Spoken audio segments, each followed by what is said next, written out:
Akşener yeşil tuyan.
Assalomu alaykum hurmatli yurtdoshlar.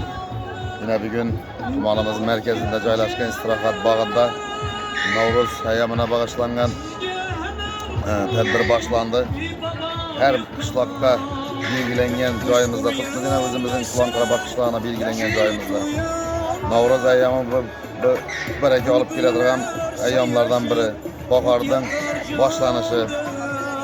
Ilahım şu niyetler, kimki niyet kılgan bolsa niyetine yetkey. Fermerlerimiz hasılları bereketli olgay, sularımız mol olgay. Ulug bir ayyam Roza Ramazan ayında tutmaz. Rozadarlarımızı kim ne niyet kılgan bolsa niyetlerini yetkey daim. Kecha qishlog'imiz ahlini taklif bo'lib qolgandik. Hammasini kutib yine kelib boshlandi boshi. Hali soat 9 bo'ldi.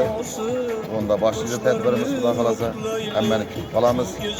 Hammani yana hurmatli Navro'z ayyomlari bilan tabriklayman. Salomat bo'linglar.